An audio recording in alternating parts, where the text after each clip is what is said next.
Thanks, Father Toomey.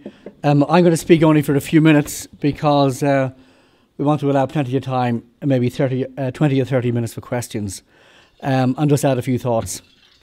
So the talk was called Church of Mercy or Church of Standards, but of course it's not either or. It has to be both the Church of Mercy and the Church of Standards, and the question is how best to achieve a balance between these things. And there's no question, and this is probably partly what Francis is reacting to, that in the past the Church got the balance wrong, because it was clearly very largely about standards and about punishing those who did not live up to those standards. And I'm thinking particularly, for example, of the way we treated lone parents, single mothers.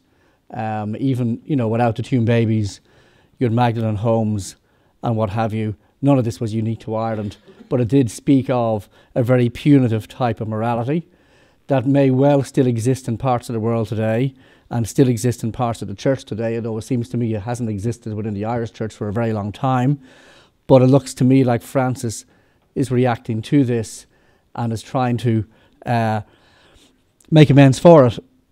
Because unfortunately, even now, when people think of the church, and particularly what it has to say in the area of the family and marriage and sexual relations, they still think harsh and judgmental. Now, when was the last time you heard a harsh or judgmental sermon at Sunday Mass? I can't ever remember hearing one. All right? And in fact, we end up with an opposite problem, because in reaction against that harsh and judgmental past and the kind of punitive morality that existed in the past, there's now an inclination, rather than run the risk of sounding judgmental, to preach no standards at all, except easy ones. So the temptation, in fact, is to come off the cross, because what the Pope was talking about in his final address to the Synod was when you teach unpopular things, you end up on a cross, like the prophets. Most of the prophets spend most of their time on the run. Prophets got thrown down wells and worse. And it was Elijah, I think, who spent basically his whole life on the run from Ahab and Jezebel. And when he died, if I have the story right, the kingdom of northern Israel still had not been returned to the faith. So he died in a certain sense as a failure, but also as a success because he witnessed. And he never sought popularity, even though his whole life, as I say, seemed to be spent in an atmosphere of persecution. Now, the kind of epicenter, as Father Toomey explained, in a way, for this synod and some of the debates that went on there was this question of divorce, remarriage and communion. And we had Cardinal Walter Kasper of Germany, now in his 80s, who was kind of taking the line that there are conditions under which divorced and remarried Catholics can be received back to communion. Take note, by the way, a divorced Catholic can receive communion. It's remarrying that presents the problem if your spouse is still alive. And he was saying, Christianity is all about second and third and fourth ad infinitum chances. And can you really say to somebody who's in a second marriage, who may, for example, have gotten divorced when they, against their will, possibly, when they were 25, 30, enters into a second union, is now 60, has children, been 30 years without being able to receive communion, will never again be able to receive communion. Are they supposed to walk out on their second spouse, who they have made a life together with, and have children? So what do you do? So that is, a difficult kind of situation. And so this we might call, in a certain sense, the party of mercy. But there were some very good arguments made against this. For example, there was an essay put together by 12 American Dominicans that was sort of putting the counter-argument. But at the heart of the counter-argument, of course, is the words of Jesus. Because Jesus said marriage is indissoluble. He said, what God has put together, that no man tear asunder. And he said, if a person leaves her husband for another man, or vice versa, they have committed adultery. And so can we be true to the teachings of Jesus and at the same time readmit divorced and remarried Catholics to communion? So it's a hard question. Cardinal Pell, actually, of Australia, addressed this, and he said, look, maybe I would have preferred if Jesus didn't say marriage was indissoluble. But he did. Now, I don't know, maybe some formula can be found whereby you can receive under certain conditions divorced and remarried Catholics to communion, and somehow be true to the words of Jesus to say this person isn't guilty of adultery, or has been, but we still need to find some way to readmit them. And of course, when a person receives communion, and I mean, it's often said communion is not a prize of the perfect, and if it was, none of us would go to communion, really, would we? Maybe 2 minutes after confession, something like that. But it's not a prize of the perfect. But on the other hand, when you receive communion, it is a sign that you are not completely, that you are largely in communion with the church in your life. And if there's some part of your life that's very seriously out of communion with the church, you're not supposed to receive communion. And so is there a way for a person in a second marriage to receive communion without signalling that in fact the church has kind of weakened and changed its position on the indissolubility of marriage and is no longer being faithful to the words of Jesus? So this, if you like, is the party of standards.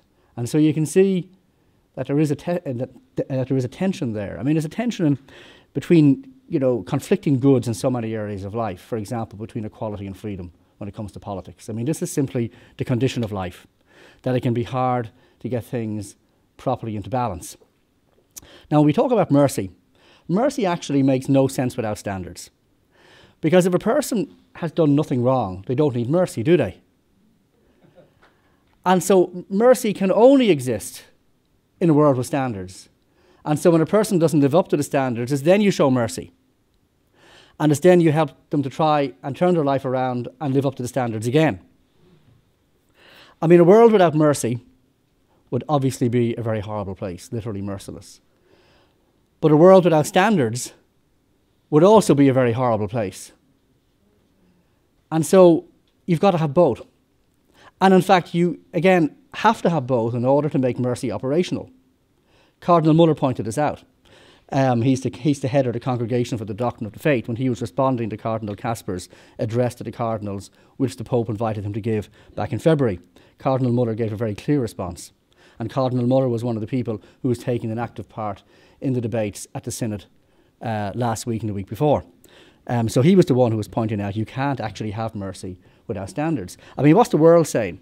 I mean, the world is saying that when a couple live together outside marriage, well, there's no need to show mercy because there's no real standard here. So long as the cohabiting couple are good to one another, why worry about it? Whereas the church is saying you ought to get married. When a couple have divorced or remarried, when somebody has committed adultery and so on, the church is saying, society is saying, adultery might be a problem, infidelity might be a problem, but otherwise no problem. And so society doesn't seem to really think it needs any mercy because it doesn't think it's doing anything wrong. Now, how is the church supposed to respond to that? Is it supposed to say, well, you have done nothing wrong? And in fact, you don't need mercy here because the standards here are much more relaxed than they used to be. Now, the church, in fact, and even the first document from the Synod, the one on the first Monday, wasn't saying that. But tone matters.